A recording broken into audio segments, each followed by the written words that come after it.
Regardless whether you like it or you don't like it, you love it, you hate it, one thing for damn sure, you are gonna respect it.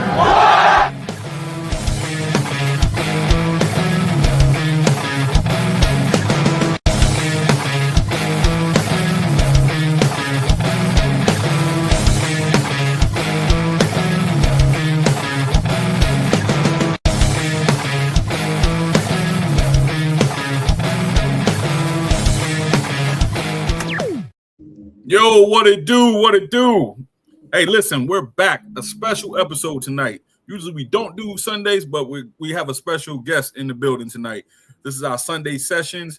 And once again, welcome back to Older Gold Podcast. I'm your host, Derek J. And this is Coop. Yes, so here we go. Sunday session. We got a special guest in the building. Sidney Porter, professional wrestler. We about to interview him. And we about to show him some love. So, Coop, take it away. Yeah, let's go ahead and do this. This is a very exciting interview. I definitely look forward to this. Again, Sidney Porter, lifelong wrestling fan, professional wrestler, podcast host. Also, he has his own podcast, and he's one of my best friends. So, Sidney Porter, let's go. Let's clap it up, Sidney, man. First guest. What's up? Porter? There he is. There's the GOAT. Yes, sir. It's good to have you on here, man. Good to have you on. It's our very first interview, man. So I named it Sunday Sessions, you know what I'm saying? That sounds great. You know what I'm saying? It sounded catchy, you know what I'm saying? So what it do, man? How you been, man? Like what's going on in your world right now? A lot. My daughter turns 5 on Easter Sunday, on WrestleMania Sunday. Happy birthday in advance. Oh, wow. That's a big week. So we had a birthday party for her today. And today I had to work, my shoot job. Right. Yes. Had to do that.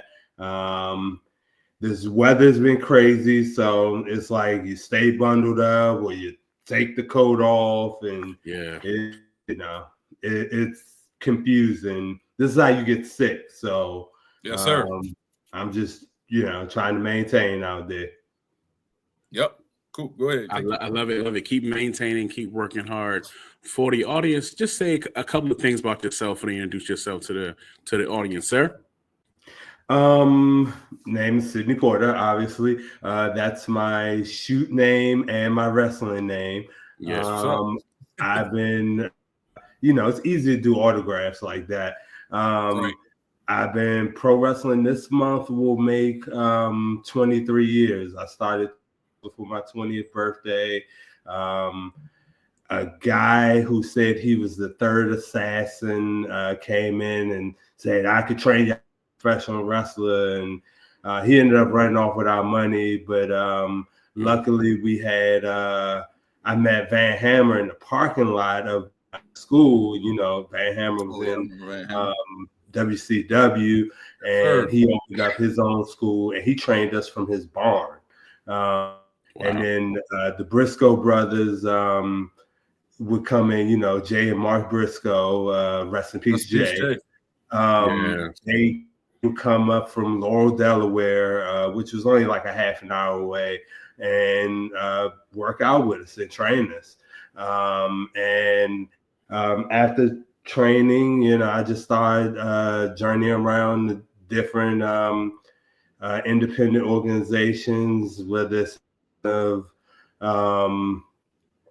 front of 10 people or 500 people. It's I still put on, and my goal every show is to try to steal the show. Every time I step out there, I tell my opponent, I say, hey, my goal show is to steal the show, to be what they're talking about every show. And about 10 years ago, once I got my job with the airline, I started flying around different organizations, namely Reality of Wrestling with Booker T, and gaining knowledge, wrestling on his shows, training at his facility, and just learning a lot, and then going down to Florida and working out and becoming real good friends with Brian Idol, who is in the NWA. He helped me, me to Billy Corrigan, who owns the NWA, and I started doing it. So they have a territory system going. So I'm a part of their Chicago territory. They just got a new territory in New Mexico, City Championship Wrestling, and they're the new NWA territory, and they have a storyline. They have me in a faction called For Saleh. When the shirt right there. Let's go. Let's go. I like that. So I need that shirt. We're like Bloodline 5.0 or something, like that's cool. They're Samoan, like somehow they're like one of them, the head of the group, he's somehow related to all of Samoans are related, so somehow he's connected with them. So I'm in good company, and it's four of us right now, and me being the newest member, they got me being almost like their enforcer, like I'm the firecracker that just I can see that. Come in and just beat people up, and less words and more fighting, packing them up as y'all. I like that. I like that. I just want to say, definitely congrats on your 20-year wrestling career. That is amazing. 23, right? Did you say it? Yeah, 23. That is amazing. Clap for no you. Injuries, knock on wood. Yes, no injuries, no nothing. I definitely got a question for you. You and I had several conversations, and you always mention how you rather play the heel than the face. What does that feel like to play the heel as a wrestler? Like, how does that feel, like going off on the crowd and going off on the fans? That's something that we always wanted to do, but you're actually living the life of that. So how does that feel? He doing what I like. I like the heel. No, for real. That's what I want to do. Yeah. So when my dream started I'm in myself right now. Survivor Series 95 at USA Arena, and I'm sure anyone in the area know about that. There's now the Boulevard, but it was Survivor Series 95, and Shawn Michaels had just came back from that post-concussive syndrome, and the crowd, like when he came out, the crowd like went crazy for him, like cheering him, and that's what I want to be. I want to be a pro wrestler. As I got older, and Attitude Era and H was on his come up, and he was like the ultimate heel. I was like, that's what I want. I'd rather be the heel. I could do both, but it's much more fun being heel. I mean, it's a whole lot of fun because you could say and do whatever you. As the baby face, you got to kind of watch what you say in a sense. You got to be kid friendly and all that. And I could be kid friendly, but rather, talk a lot of trash to them. And that also being the heel kind of preserves my body. I could just talk a lot of trash and not have to take a lot of bumps and, doing all these crazy moves and all that. I talk trash, and then when I get popped in the mouth or whatever, the people cheer, and my job is done. So that's cool. I love that. It's much more fun. So before going to the next question, the moniker you had was best of the best of the best. I watched some of your matches. I was really impressed. And you a former DCW champion, ain't you? No, I had the DCW. That's what I'm saying. The DCW champion. Oh yeah, I think you said yeah. No, not ECW. DCW. Yeah, I know. DCW. I had that title in 2011. So I had their. It was like their No Limits. It was their mid card title. I had that at first. Then that, and then I was the the heavyweight champ, and I held that for about 3 months. And it had a guy. He retired now, but he won their Honor Cup, which is almost Money in the Bank, and he came in after I defended the title. He came in and cashed in this cup. Oh, come on, man, dang Edge. And you know, I never got another shot for the title until like December of 2024. I didn't win it, but you know, I finally got my rematch for a title 12 years later. Man, they try to pull a Kofi on you, bro. Yeah, they try to pull a Kofi Kingston on you, man. Oh yeah. Well, the champ now is Yeah. But look, let me ask you a question though, man. What's your process for like let me see. How much of your character is you and how much of your character is the performance? Like, that's a good question. Yeah. It's me turned up. Like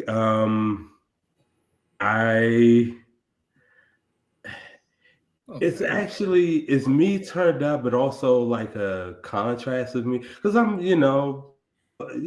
soft, not really soft spoken, but like very nice, but I'm very outgoing, and when I'm out there, I just turn it up, a notch, and I'm just talking a lot of trash, and it's just turned up.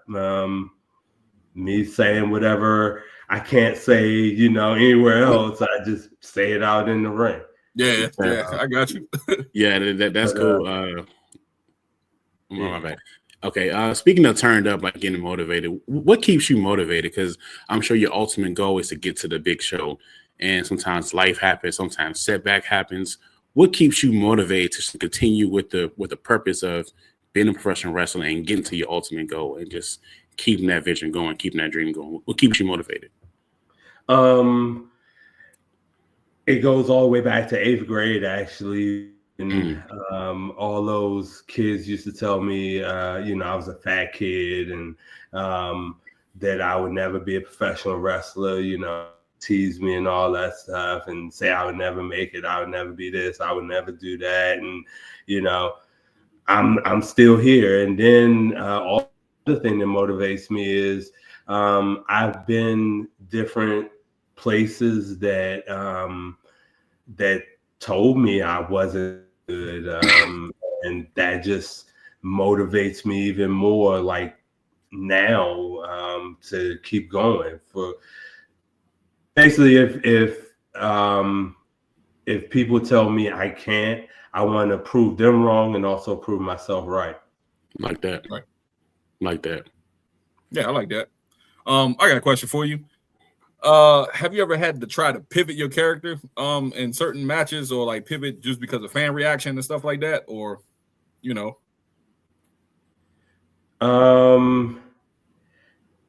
I've had different characters. I played a preppy before, like I was Carlton Banks. I was basically pro wrestling Carlton Banks, just because the promoter, who was actually offered a Wild Samoan, I was wrestling for him down at WXW. Okay. Oh, wow. And my character was pretty stale. I was just like a basic generic wrestler. And he was like, you know what? I want to put you with one of my students and do this gimmick. He's a white guy that plays a rap gimmick. I want you to be the complete opposite and be a preppy. Think Carlton Banks. So I was like, I just ran with it. And, it was like we didn't have to do anything. To do a golfing elbow where I hit the ropes and then come back and be like golfing, and I would dance. Didn't have to do anything. Just wanted to see me dance. Just like when Scotty Too Hotty used to do the worm, they would have me, just dance and still wrestle the match and have psychology. But as far as like in the middle match, That's happened a couple of times. I was wrestling one of my best friends, and actually before that started, the promoter told. So we went out there to cut a promo, and we was heels. The promoter was like, "I want Sean Patrick to be a face again," and it was like right before we went out. So like we're out there, you know, just talking, just cutting a promo, and we just caught it on the fly. It was like went like off the cuff, just started talking, and it got me more of a heel and turned him into a face right in the middle of the promo. And then when I attacked him, instant baby face, and we was off to the races. Wow, yeah, that's a quick pivot right there. yeah.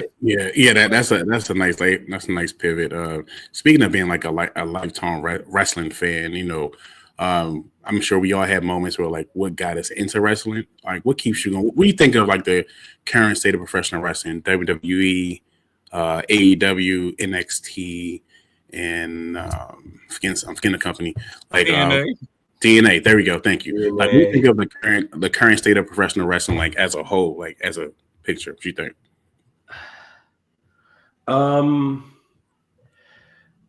I think now, because at one time, especially when there was no competition, it was just whatever Vince McMahon wanted. That's I guess I'm not supposed to say that name. You say it, you're good. Whatever he wanted, that's what we got. But now with all these different companies, because you got people that like the hardcore wrestling, they like the high flyers, they like the big men. Yeah, there's something for everyone, right? You know, and with that, it's like it's good for everyone. And I remember at one time, I was just talking with a friend of mine about this. It was like, if you like wrestling, you was a nerd. But now everyone loves wrestling. Like everyone knows The Rock. I mean, since he went to the movies, everyone knows The Rock. Everyone knows John Cena. Everyone knows Steve Austin. Like wrestling is cool now. I listen to O'Shea Jackson podcast. He's talking about I've seen it. I've seen it. Ice Cube, who was one of the biggest gangsters in the world, is in the wrestling. Like, I mean, 2 Chainz, like all these like people in the audience, wrestling is cool again. Like, you don't have to be like, you know, I watch wrestling. Like, you don't have to whisper, I watch wrestling. You can say, like, it's taboo. Hey, I like wrestling. That's true. Yeah. So it's in a good state, and with WWE doing, you know, these tours all over, you know, London and Europe and all over the place. I mean, that's making it more global. And then you got all the other companies out there. I mean, AEW, they're taking their bumps and bruises. You know, as with any new company, I'm sure WWF went through it back in the day and all that stuff. So the sad part about it is every little thing that that AEW does wrong, bury them and be ready for them to shut down and all that. I mean, that's one thing I don't like about the state of wrestling is the whole tribal thing. Like, tribalism, man. Like, I have friends that just they talk so bad about AEW and everything. They like when CM Punk was there, they was like, oh, he's too old, he needs to retire, all this stuff. But then it goes back to WWE, he's a god. So that's just like, or when the Motor City Machine Guns got to WWE, who? We don't know them, but when they got to WWE, they're so great, you know. And it's like, I don't like that tribalism. That's the bad part. wrestling I don't like. I got a question for you. What's something that fans would be surprised to learn about the wrestling business, and is there a part of the job that people underestimate? Most people think that they can do it. Like they think they could just watch it on TV. I can do this, but it's much more than that.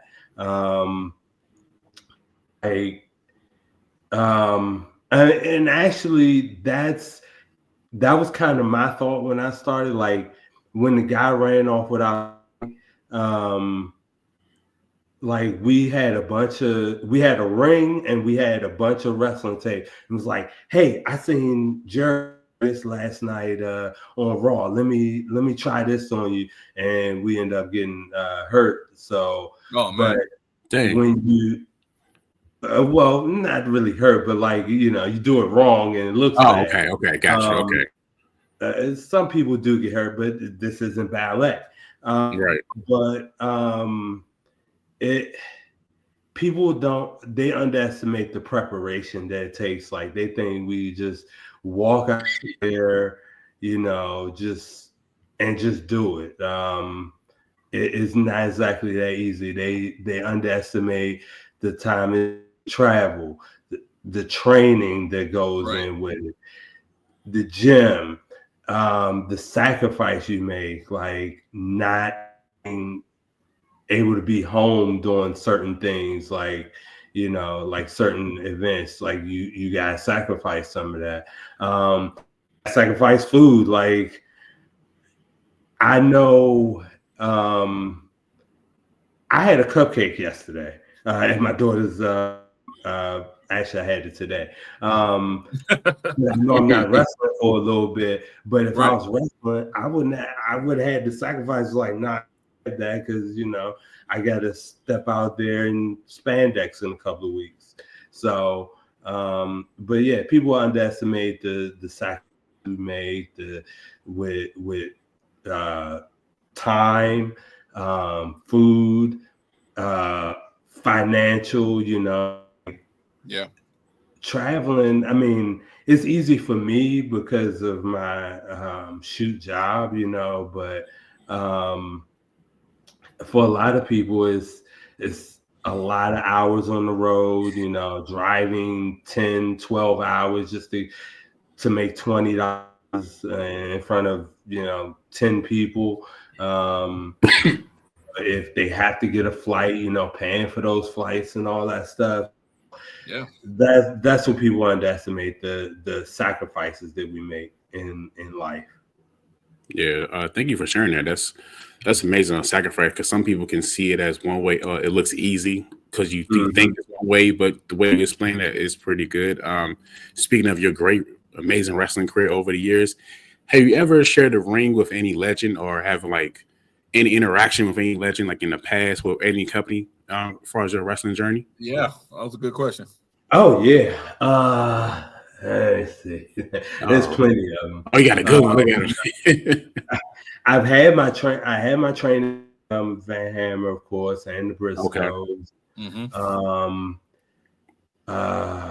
Shoot. A lot of these shows, they'll have names there. And just like they say don't talk to them, but I mean, a lot of the times, like these legends are nicer than your own, like the other independent stars. But I said the ring with Roddy Piper. I saw that Jimmy on your Snicker. Instagram. Huh? I saw that on your Instagram. Oh, Roddy yeah, Piper. yeah. Actually, that, Yeah, like we did Piper's Pit, and then like after the show, That's he cool, was, yo. giving some advice, and he called me into the ring. Out of all the people, he called me into the ring, and we went, and he tells me smack him, and I smack him, and he had this look, and all my friends was like, oh man. But he was like, where you going? And I was like, nowhere. And he was like, I'm just messing with you. And That was a wonderful experience. I think I was only I think I was only 3 years in at that time. I've been, of course, I was going down to Booker T's. When I did my first NWA taping, Raven was my agent. Like he agent my match, like tell me like how to put the match together. And Ricky Morton was there. Okay. Goldust, of course, I shared the locker room with him. Scott Steiner, Tony. I mean, he was one of my favorites. Like I would go to, I was like, man, I'm trying to get as big as you. He was like, I'm trying to get as big as you. Like he's real down to earth. Nikolai Volkov. I shared the ring with him, like in tag matches. He do a lot. He didn't want to do a lot of bumping, so of course, who had to take the bumps? The younger guy, but it's okay. Because like I could do that now. Like I'd be like, hey, I have a 2 bump limit. I'm gonna talk a lot of trash. You gonna do all the work. I could, but I mean, I've been out there with guys who are in WWE and AEW now. I mean, really AEW. Funny story. Leo Rush went to Duval High School, and he was in 10th grade. Duval up in PG County. Yeah, Duval High School, PG County. Yeah, and I was subbing one of his class, and I told him I was a wrestler. He was like, "Oh, that's all I want to do." So we would sit there, like I would give the rest of the class their work, and him and I would just sit there and talk wrestling, like the whole period. And I knew he was gonna be good because he was just so smooth, even on the wrestling mat. And then when he MCW, I saw him at Raw when he first started training, and he was like, "Yeah, I'm training MCW now." Called up a couple of my friends that was trainers there, and I was like, "Hey, this kid, he's a good kid. Look out! Oh, he's gonna be great. Like he's good." And he was only like 3 months in at that time, and now Action Andretti, his tag team partner. I was there when he first started wrestling. He was doing all this stuff on the first day, and I was like, okay, he gonna do a little something probably too. And Swerve Strickland, I used to see him at a bunch of shows, around the area like Philly, and he was at CZW down in Philly. Did some shows out this way. Ashanti the Adonis in NXT. He came from MCW, so I was there when he was there.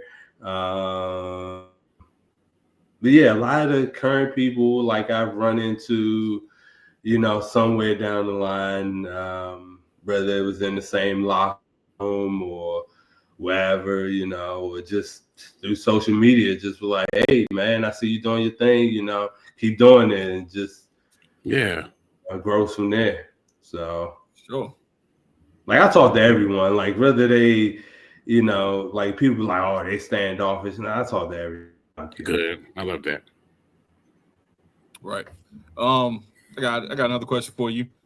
These gonna be fun questions right here. Let's yeah. Let's do that. What's your pre-match hype song? Like, you have a hype song before you listen to something before you get in the ring, something to get you amped up. You know what I'm saying? Like, what's your go-to to get you amped up? It could be song, it could be anything. You know what I'm saying? Like whatever gives you that adrenaline rush. I mean, I usually, of course, work out before matches, usually just to get a pump in.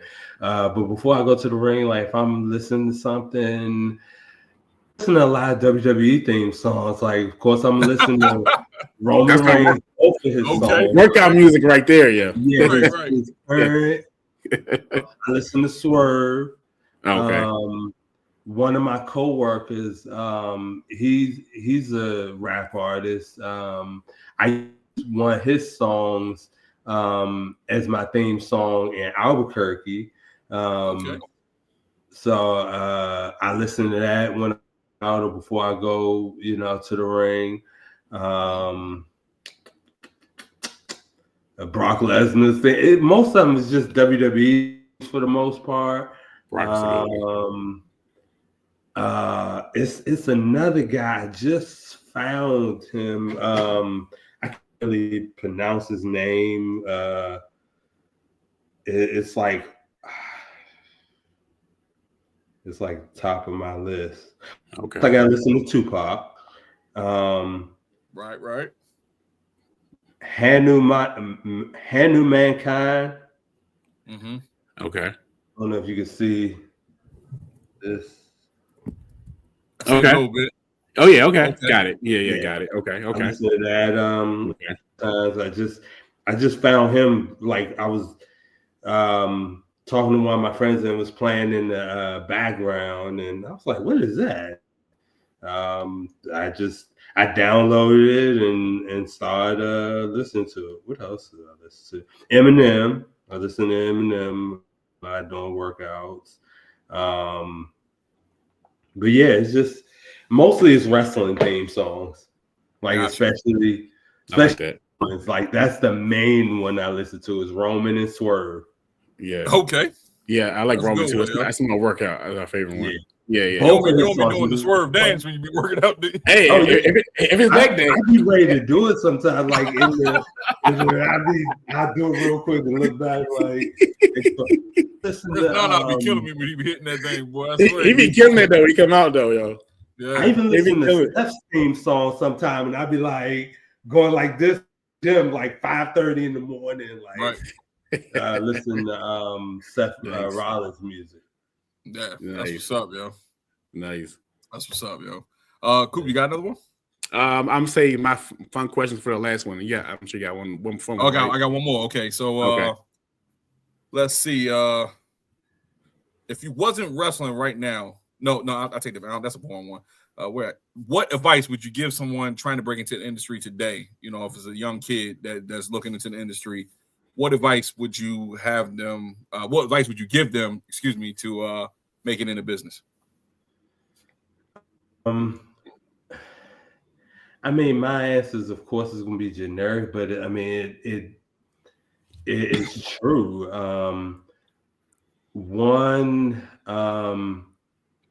Find a reputable school. Like there are plenty of schools out here, and there are plenty out here. Oh yeah, I train you. You know, do the research. Find a reputable school, a reputable source. Around here, you got MCW. I mean, even though I don't wrestle for them now, I know a lot of people out there, and they're a good school. I mean, they sent people to the WWE like Leo Rush and Velveteen Dream. You know, I'm not supposed to say that one either. And you know what? Before we go on that part, you know, we said Velveteen Dream, man. That was my dog, yo. Like I was really behind him, yo. Like I was rooting for him, but that was crazy, yo. My bad. Yeah, I was rooting for him because he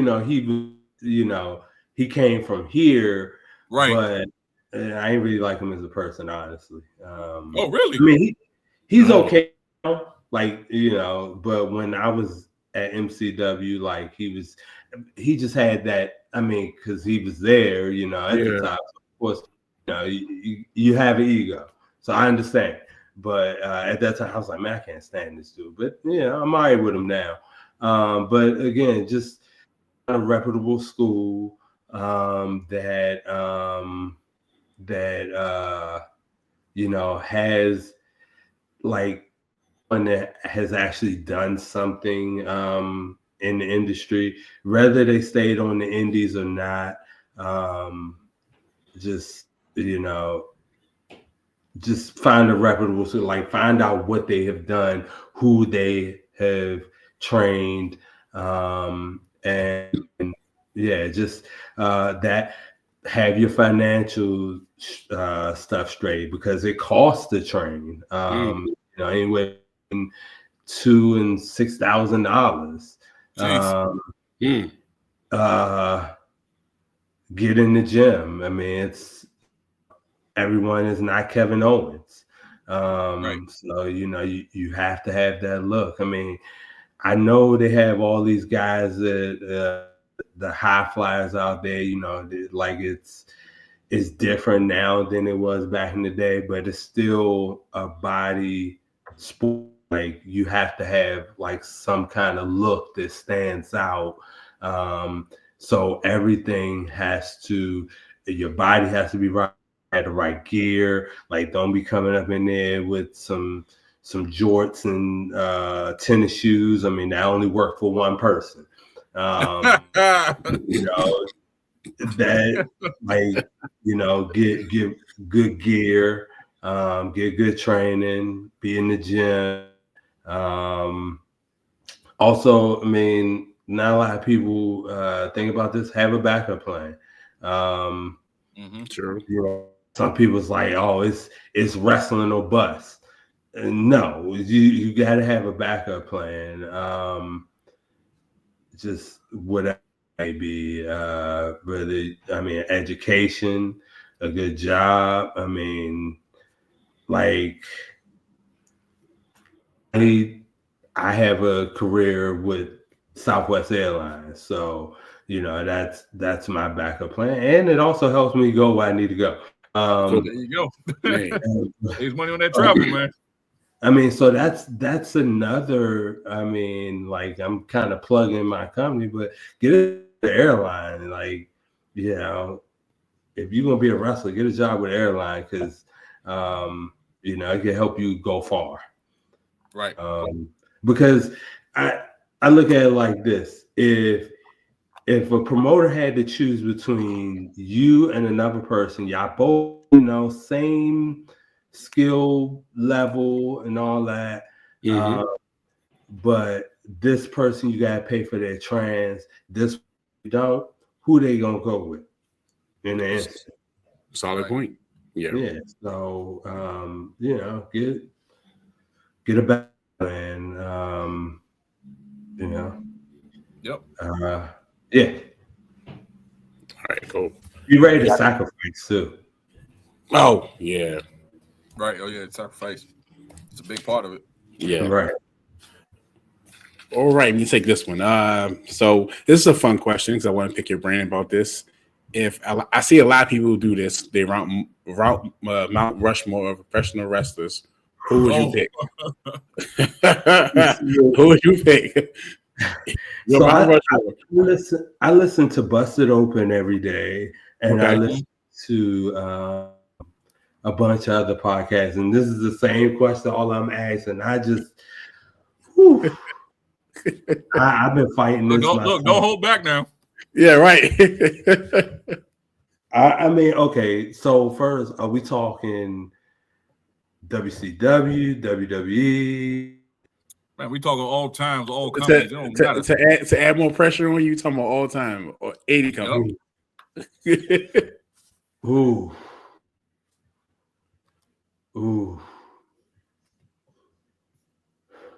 That list is never easy. No. Do they have to be in particular order? Don't have to be in order. Not at all. Not at all. Just need your top 4. All right. I don't want to do this because you know of everything that's going on with him, you know, but you can't deny Hulk Hogan. Okay. Yeah, that's true. Stone Cold. Okay. Give you that. Man. Ooh.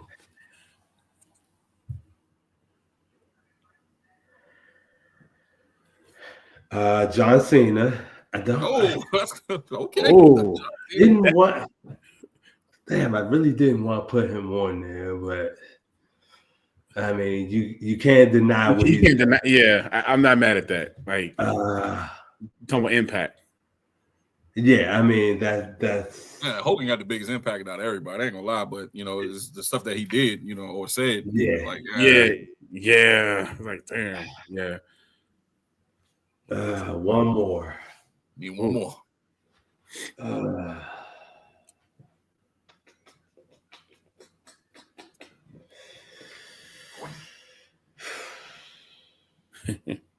Good Lord. You thinking about this one, boy. That's pressure.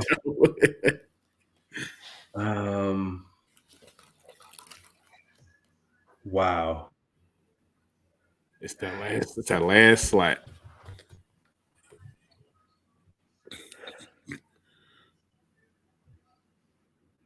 Like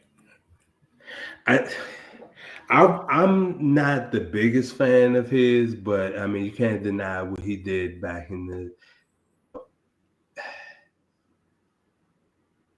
No, I'm not gonna put him on there. Wow. I was like, who are you talking about? I was about to say Why you Flair. give this question, man? And now he's I struggling. was about to say Flair, but Oh yeah. Okay. Got it. Okay. I'm gonna put Flair. Yeah, I'm gonna say Flair. I mean, because I'm not mad at that. Okay. I wanted to put Undertaker on there, but he didn't really. I mean, he had a great career, but he didn't make an impact and bring in the dollars like a Cena or Austin or anything or Hogan. Right. So that's your list, though. You know what I'm saying? That's your Mount Rushmore. I want that's all WWE though, right? Right, yeah, because you got WCW, you Yeah, got NWA, EWA, yeah. New Japan, you got TNA. You know what? I'm gonna take Flair off. Okay. And this probably a little biased because I did train with him and for a little bit, but no, him either. I was gonna put Booker T because of what he's done for black people, Right. Black wrestlers. Hey, right. That's still a good one. That's still a good choice. That's a solid Yes, one. I'm gonna put him on there. I gotta have a black person. So token black guy. Five time. You know what Yeah. I'm saying? Yeah, it's a 5 times. Like when you think of black wrestlers, that's one of the people you mainly think about. I can say honorable mention would be Shawn Michaels. I mean, but yeah, Booker T. That's what it is. All right. Solid list. So speaking of Booker T, I just want to touch on this real quick. You know what I'm saying? Oh, yeah. You probably heard the news and the rumors or what? Not rumors, but the news that's going out with him and Swerve beefing. Like, what do you think about that whole thing? Just touch on that real quick. Like, what do you think about that whole situation? And I don't really like to see it. I mean, right. Yeah. Because I like both of them. I trained with Booker T. I've been on different shows with Swerve. I was kind of thinking about this today. I'm like, I wonder, is it a work actually? I mean, but I don't know. I mean, if you're gonna say F Booker T, like, yeah. But I was wondering, was it a work? But I'm to me, I just don't understand where the whole beef come from. I mean, I know it's something what Swerve feels a certain type of way about Booker T and what he let Vince say or do. I just don't understand where the actual beef is generating from. Maybe I'm being naive. You know what I'm saying? Because I'm a wrestling fan. I like them both, but I think when I think about it, I was wondering the same thing where it came from. Anytime you go on a platform like DJ Vlad, his goal is to actual. Oh yeah, we touched on this. Yeah, you're right. It's going to ask you a question to manipulate your answer. So no matter what you say, it's going to get flipped. His goal is to get numbers and dollars. His goal is to turn one person against one person. That's his goal. And I said this before, like Swerve experience WWE may not have been that great for him, right? But Booker T experience for his company may be totally different. You know what I'm saying? So sometimes people can beef off a misunderstanding, and I don't think it's a real heated beef. I think it's a fact that somebody's in the middle and it causing all that, and now you got two black men going against each other. I feel like Booker T is like, man, I'm not on it anymore. But I hope at this point they can just move forward and just sit down and hash it out like men. You know what I'm saying? Yes, have a grown man conversation behind the scenes. That's what I hope they can do that. And I don't think Booker T really cares. Booker T is his money. You know, he put it out there, like said what he had to say, and he was just like, all right, I'm not gonna touch on it. So I commend Booker T for that.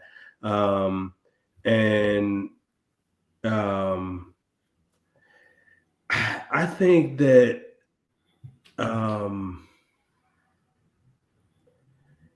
I mean, he's trying to say, like you said, Booker T didn't stand up to Vince when Vince made those comments or whatever.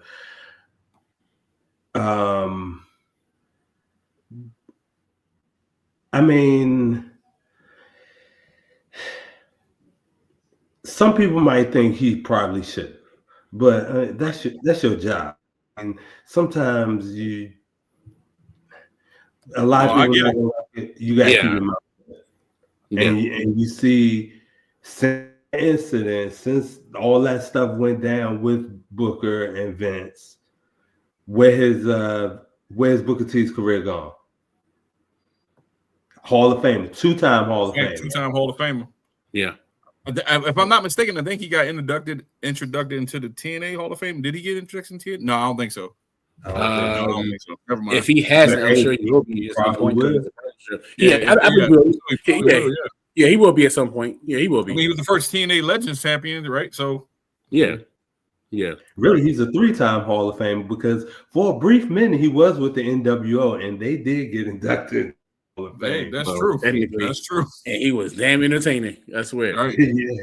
Yeah. Right. So, I mean, like I said, I commend T for just letting it go, just saying his piece and just letting it go and move on with life. And Swerve, I mean, he's still pretty young, really. So, like.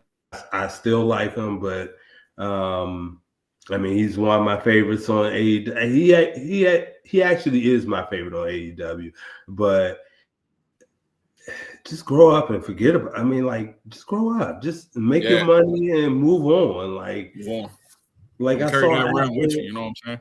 After Dynasty, like he got on the microphone and said "F Booker T." I'm like, why? Why? Yeah, I didn't agree with that. I don't think that was a good move. Sometimes they think that Tony Khan probably say, "Yeah, go ahead and say that. It's okay. Go ahead and say it." You know, Tony, that's a whole nother conversation. Right. So look, I got one more question for you, man. One more question. This is an easy question, man. It's a fun question. Pineapples on pizza, yes or no? No. Okay. That was so quick. He said it quicker. No. Absolutely not. Right. No, why would you do that? Coop, you got one more for him? No, that's all I have. This has been great, yo. Yo, look, listen, this has been this is our first time doing an interview, man. So this has been a solid, rock solid interview. We appreciate your time. Let's give it up for Sidney. Let's give it up for Sidney Porter. Yo, listen, where can the people catch you next? What's up? What's next for Sidney Porter? May 2nd, NWA Chicago. Oh, okay. And May, if I can get a good flight, Albuquerque for NWA New Mexico. Yo, send me the cards for that one. We can promote it on the channel. Yeah, you know what I'm saying? We can promote. We can talk about it. All that. Yeah, let's we can talk do that. about it, yo. You know what I'm saying? We want help you out. You scratch our back, scratch yours. You know what I'm saying? That shirt too. They need that merch. Oh yeah, for solid. We want merch, man. Coop is Mr. Merch. That's what we're going merch. I can watch it on the podcast. You know what I'm saying? Right. So yeah, man, for sure, man. Look, this has been awesome. This is fun, man. I love this format right here, yo. Whenever you are more than welcome to join us anytime. You know what I'm saying? You're free. Just give us a hit up. You know what I'm saying? And you can come on anytime, man. We appreciate you.